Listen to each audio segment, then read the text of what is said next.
If you have a team, whether it's one virtual assistant or a team of dozens, you probably have some time away from being the boss. Sure, there are hours in the day where you've got that boss hat firmly on, but eventually you get to take a little time off. Now, imagine being surrounded by your team 24 hours a day, living with them in a high-stakes environment. No outside world, no personal support, just you wearing that boss hat all the time. Sounds pretty intense, right? Well, that is exactly the kind of world that our guest today specializes in. We're talking to a leader in the superyacht industry, someone who helps crews who live and work together for weeks at a time out at sea operate smoothly. Can you imagine the type of leadership skills necessary to manage a crew in that environment? So if anyone understands the necessary foundations of great leadership, it is our guest today. I can't wait to dive into this really fascinating niche and pull out some of the lessons that apply to every business, not just the world of mega yachts and open ocean. Here we go.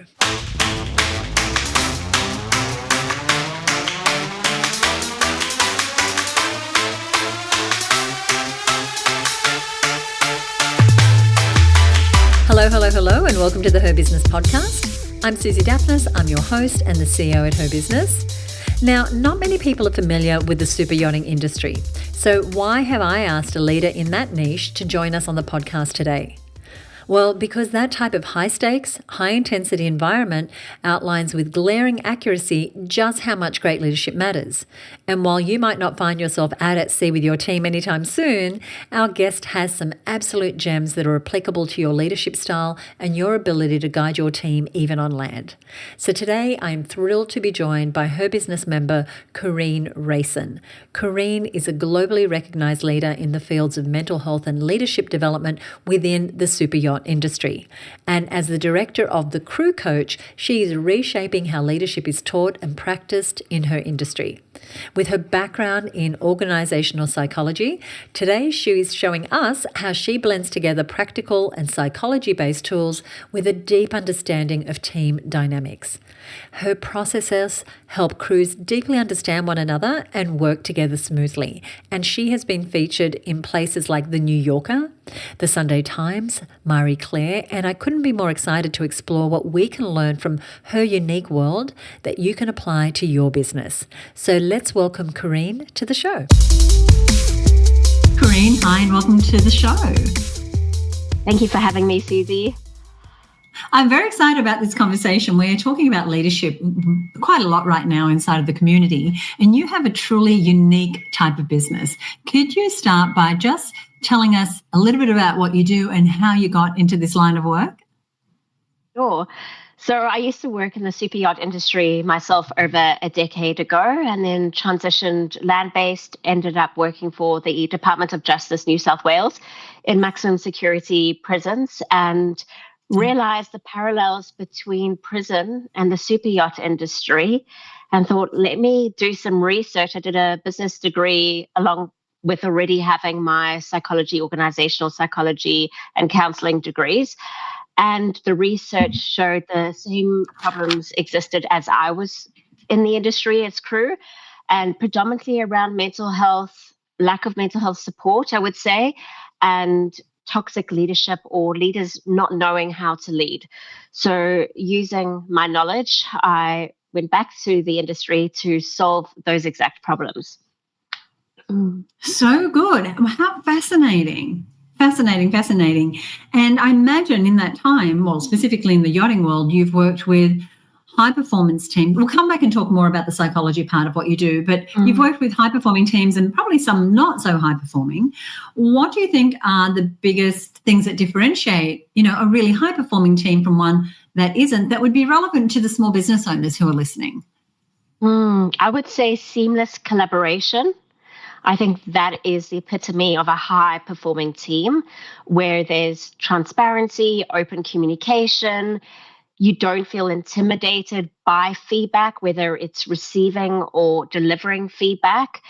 And I would say the opposite of that is egocentric leadership and leading by rank, as we call it in our industry, or authority. So obviously there's different types of management and leadership styles, and it's important for you as a leader to be adaptive and reflect on your own leadership style and what makes you unique, and employ the different management and leadership styles out there to the situation that you're involved in. And when it comes to that collaboration, of course, in your industry, you said it can be a life and death sort of situation. The requirement for cooperation is perhaps more evident than it is in an office environment. But to the point of communication, as business owners, I think that we can feel that as the leader, we need to have all the answers rather than whatever the alternative is. I'm going to let you tell us. But talk to me about that. When it comes to communication and the thriving team culture, do we need to have all the answers? Good question. Of course not. We absolutely feel like we do, but we're not an expert in all of the things. And as we know in her business, we focus on different themes each month, and we get your expert support around these areas, because we can't expect for us as small business owners to know all of the things. And it's the same with leadership. Being a mum of two, I have an au pair, fortunately, and we get an au pair every 3 months. I have learned so much, and I've had to apply my own learnings from that course that I didn't even realize. It came to my knowledge that I'm a little bit passive aggressive. I'm going to be very honest with you in my approach. And I think it's so easy to, because we might hold on to our frustrations rather than communicating it. And communication sounds like such an obvious term. Of course I communicate, but there's so many different elements of communication that we need to be aware of. Right. And of course, with your work with psychology, I'm sure that is part of the gift that you bring to the work that you do. Because in my experience, firstly, I feel like communication is a skill as business owners we really want to pay attention to, whether it's communicating with our team, whether it's communicating with our clients. And I think it's a skill that if we don't develop, we can really leave ourselves falling behind. But when it comes to a high functioning team, how do we know when something's off? Let's start with our communication. Like, even before performance drops off or people start leaving, how can we tell when something's off with our communication? Normally, I would say through body language. So minimal gestures like eye contact is a big one, and the energy that they bring to work. And I think you need to put your finger on the pulse with your team members. As business owners, we run the risk of not seeing it or picking it up or ignoring it because we're so busy. Right. So you need to, as soon as you notice it, call it and carve out the time. It's so easy for us to say, I'll do it later. And it happened with my au pair 2 days ago. Could see she looked washed out, checked in with her, and I had to make time in my day for a half an hour conversation. And she sent a message afterwards saying, thank you so much for making the time for me. And your employees, they want to be seen, heard, and valued. And the only way you can do that is through human connection. I love that. And I love that because you're really busy and you've got 2 little kids and you're running a business and people are relying on you, but that you have the perception to notice it. And like you said, it can be really easy to go, I notice that, I see it, but I'm so busy doing my own work that can wait. And then we run the risk, of course, of that person leaving or feeling, like you said, not seen, not heard, not valued. So that's communication. We can notice something's off because the connection isn't there, the eye contact's not there. Are there any other clues that something's off that we could be noticing as business owners? Another one, I would say from my experience with a team member, where her work wasn't delivered on time and it started slipping. And I thought I need to intervene, otherwise it's going to naturally impact my business, and have a conversation. And I always reiterate, if something doesn't feel right for you, it's not right for you, let's have a conversation. So if you see the standard of work slipping, it's up to you to make that time for that conversation again. Well, this is where your experience in psychology can come in, because for a lot of women, those difficult conversations, they don't want to go there, even though they know they need to. Hard. So hard, I know. So any practical tips or skills on how to move into that when, their work is slipping, you want to have a conversation, you don't want to be that person, you might think, yeah, maybe I'm a little passive aggressive, I don't want to flatten them or come on too hard, so I don't do anything. How would you approach it? I would set it up from the start. So when I have a new employee, I ask them, what are your values? What are your expectations from your employer? And then we start having a conversation that is mutual around what we both value in the workplace and how can we support one another to get there, so that when it comes later down the track and there's a issue that comes up, it's not a brand new conversation. You can refer to that initial discussion you had.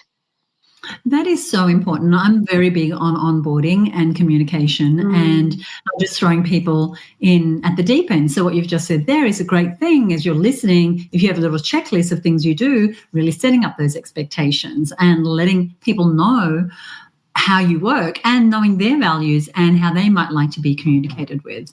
I imagine, do you onboard new people who are working on yachts, like in a similar that way that you would someone coming into your office? Are there sort of generalized principles that you think about when bringing someone into the organization? Unfortunately, our industry is 10 years behind. It always has been, from my experience, and we're still catching up. So an example with leadership training, it's not mandatory in our industry. So you lead teams, you live with people 24/7, but you don't need training. It's time that gets you the stripes. So there's a lot more that we can do to improve leadership in our industry. We don't even do criminal history checks. And unfortunately, a young 20-year-old was murdered by a crew member the end of last week. And so you're working with high worth net individuals. So security is obviously number one, but safety, physical safety, psychological safety, it's important for all. And so there's a lot of room for improvements in our industry from, as you said, that onboarding process all the way through. All right. Thank you. Well, I'm sorry to hear that story. That's traumatic for any team, any organization to have that experience. I want to talk about emotional literacy, which is kind of tied to what you said. Can you talk a little bit about what emotional literacy is and why it's so important in leadership? Sure. So I think it's going back to understanding self and being self-aware. Self-awareness is the foundation of emotional intelligence, being able to reflect on how you show up as a leader. And it goes back to communication as well. I can tell you what emotional literacy is not. So I received a message the other day about a leader thinking anxiety is a human flaw. So unfortunately, that's ignorance to mental health issues that prevail in any industry.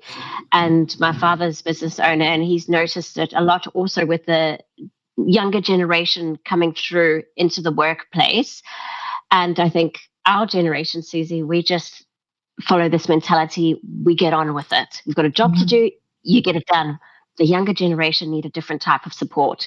So again, it's being adapted to that, but it's being aware of what's going on for others emotionally, but also for yourself, and taking accountability. You made a really important point about, self-awareness. It's such a big part. That's why, as you mentioned earlier, inside of Her Business, we cover a lot of different areas of business that are essential to a successful business. And one of those areas we call the You growth zone. And that is becoming more self-aware, really knowing yourself. And in the instance where you might be a small business owner and you think, okay, I get it, I'm probably not as literate emotionally as I could be. Do you have any suggestions on where they might start? With self-leadership and being self-aware? With being self-aware and improving their emotional literacy. I think it comes with feedback. And that's the most frightening thing to do as a leader. You should be asking your team for feedback, but because you're the boss, they're very afraid to probably give that honest feedback. So an example would be, Karine, when you said this, it made me feel really hurt. Your choice of words really hurt me. But I think it, again, depends on the generation. The younger generation are more forthright in their approach. But I think as a leader, as you do performance appraisals with your team and you check the KPIs, et cetera, it's having an open conversation about how can I support you? What can I do better? That's the only way you're going to learn and grow and increase your emotional literacy. I know there's probably not a lot of women in your industry, but in your experience with these kinds of ideas of asking for feedback, being willing to hear it without being reactive, improving your emotional intelligence, your emotional literacy, have you found a difference at all in how the different genders approach it? It's interesting. I think it's changing. It's not as, I think, a stark contrast to what we believe it to be. An example is that, as I'm also a practicing counselor, initially it was only females going to counseling. Now it's 50% male and 50% female. So again, I think men are practicing self-awareness more. They are engaging in those so-called women activities, for the lack of a better word. But yes, certainly, I think there is a positive movement, a positive change, and it's not as different as what we think it would be. But on the inverse as well, are we finding, and again, if you haven't seen this in your environment, it doesn't matter, that women are more willing to be seen as someone who does give feedback, who is more forthright? Because that, again, is a role that we may have assumed that men would be more comfortable being in that vulnerable position of saying, you know what, this isn't working for me. I could be making this up. Yeah. Can you explain more? Like, give me some more context? Yeah. So often we'll say, if a woman's seen to be forthright, she's the one that gets called a bitch, if she's sort of stating her ground. Right. Whereas for a man to give feedback, we're a little more accustomed to men being in powers of authority, to giving direction. Whereas if a woman's doing it, and say you're a woman and you're reprimanding or giving feedback to a man, be they younger than you, same age as you, older than you, we're finding that women are getting better in those situations. And as I said, if you haven't seen that firsthand, maybe you have an opinion on it. Yeah, I can see what you mean, where females may see it as bitchiness, but if it's coming from a male, it's more acceptable. But it actually hasn't come up in conversation, but something that I could address and explore further. It's a good point. That's okay. And you probably, like I said, don't see as many women leaders in your industry than, say, I do, with the work I do. But yeah, it's an interesting one to just pay attention to. What would you say non-negotiables to great team leadership that we could apply whether we have a team of 2 or a team of 200? I would say consistency. So practice what you teach, essentially. It's the worst when you say one thing and you do something opposite, because then you come across as ingenuine and you probably fracture that trust in that working relationship. Facilitating an environment for open communication, and that comes with psychological safety. And I would say setting a vision is really important, because if we don't, it's, as her business, a big kahuna.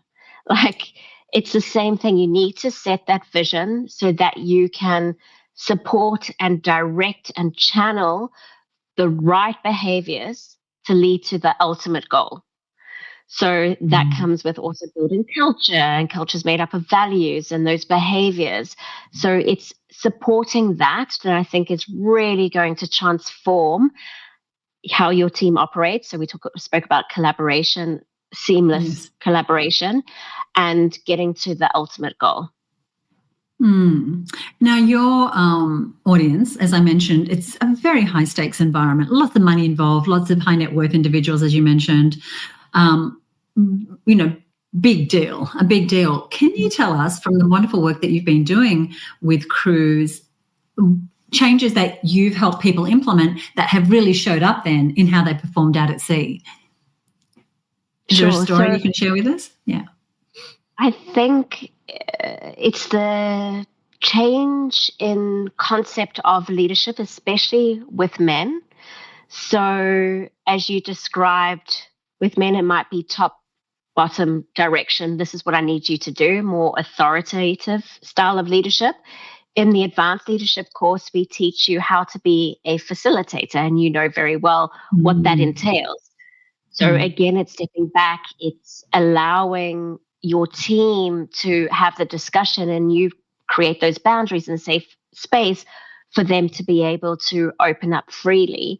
And they have now learned to run their own workshops in soft skills development, which has never been a focus in our industry. It's all about the hard skills. And they've been blown away on how their team have opened up. They are more connected. And then one of the captains said that he's found more purpose and meaning in his role. He's not just a bus driver, as we call it, like just driving a vessel. His job is involving people on a day-to-day basis. It's a service industry. And now he has meaning in his work where he didn't have that before. And that's all through learning those soft skills that are required to be an effective leader. I love that. And I heard someone say they call them soft skills, but they're actually power skills. And I truly believe that. Yeah, it's good, isn't it? Yeah, they're really power skills because, there's the tactical side of what they're doing with their bodies, giving instructions to each other. I don't know how these yachts work, so, excuse me, not accurate. But it's that connection, communication, having the other person's back, knowing that we're in this for a bigger purpose than any one of our individual things, that we're sharing the vision, that we have this love of our leader and respect for our leader and for each other. That's a totally different game. I mean, that's how matches are won on the field. That's how businesses are built. That's how anything that's co-created can happen. So congratulations on having that sort of magical impact on people through your work. Thank you, Susie. I know that that our tagline here at Her Business is do what you love every day. And so I would love to know, what does an ideal day look like for you in your business when you are doing what you love? It's such a great statement. Reason being is I don't think you could have a sustainable or profitable business if you don't do what you love. So for me, I'd love to say living on a farm, that I have my journal and cup of coffee and watch the mist rise off the ground and the birds chirping. But it's so not like that. It's chaos in the morning with 2 young kids, and I get to start work at 8:00 in the morning. And in terms of an ideal day, because going again, knowing your values, for me, stimulation, learning, growing, crucial. I love it. And that's why I'm part of Her Business. So that fills my cup. And then another value of mine is helping others. So doing my calls with my clients and providing a service that solves problems, it fuels me. So I'd say one of the biggest challenges when you love what you do, it's so hard to pull away, because work for me is fun. It is fulfillment. And it's hard to have a break because I love what I do. So that is my ideal day. It's being, again, congruent with your values. Right. And it's a mix of a lot of things, like you're situated on this beautiful property. Yeah, you're not watching the mist every day, but you're doing the things that you love. And for me, continuing to support women to do what they love every day is my mission. And so I know sometimes it's not perfect, but I love that is what you're doing and making impact that has ripple effects. Is there anything you'd like to leave us with? I just want to say thank you for your support.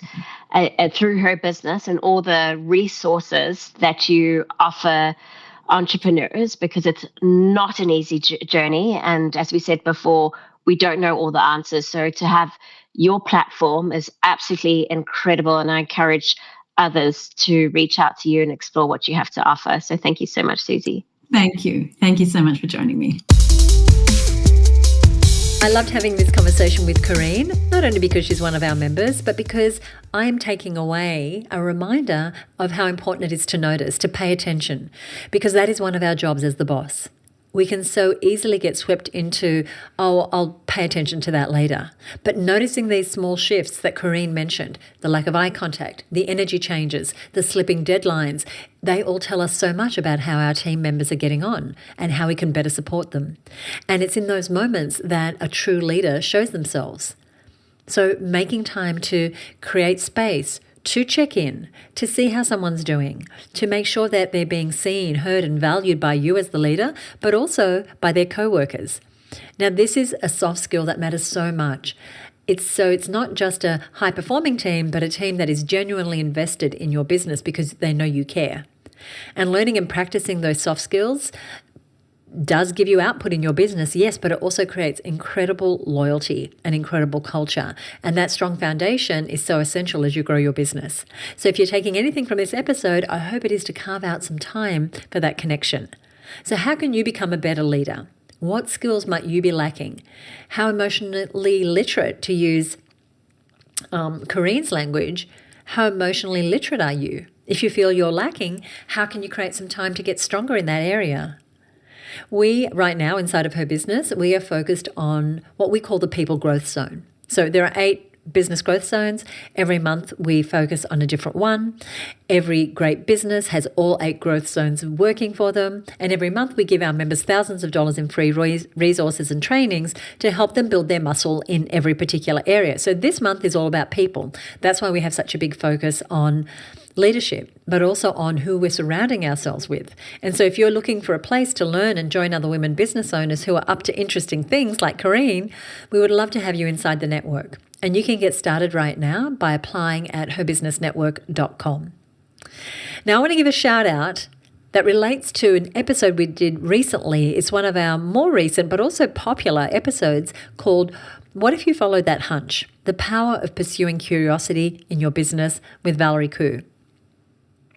Now, Michelle Cox has a business called Flung Ceramics, and she creates handcrafted and thoughtfully designed statement and tableware pieces. And her pieces are designed for daily use, not just for special occasions. And she really believes in celebrating life every day and designing pieces that bring joy to people's lives. She is a joy herself. I know Michelle, and I've had the opportunity to spend time with her and also to see her beautiful work. And so I'm going to put a link if you are interested in ceramics. If you're curious about that, then I'm going to put a link now. So anyway, she saw that I had interviewed Valerie Khoo, someone that she knows as well. And she said, oh, I can't wait to listen. 2 of my all-time favorite business entrepreneurs together. And of course, I reached out and said, thank you. You're going to love it. And Valerie reached out and said, I loved this chat. So it was a real little love fest. So Michelle, thank you for listening. Thank you for supporting this show. Michelle has her own podcast where she interviews some really interesting people. I'll put a link to that in the show notes. And if you enjoyed this episode, I would love it if you would shoot me a message on Instagram to let me know. We're at Her Business on Instagram, or head over to Apple and leave a rating or a review. Now, I've mentioned some things here, including our speakers' details, including Michelle from Flung Ceramics and some other things that we do inside of her business that I'd love you to know more about. And I'm going to put those details over on our show notes page at herbusiness.com/317. Okay, so you'll find a summary of today's episode, links to all the resources we've discussed. And if you are new to the show, then go ahead and click follow or subscribe wherever you are listening. And thank you so much for joining me today. I hope you'll join me next week for more inspiring stories, lessons from successful female entrepreneurs, and a whole lot more. I'll see you next week, right here on the Her Business Podcast. Bye for now.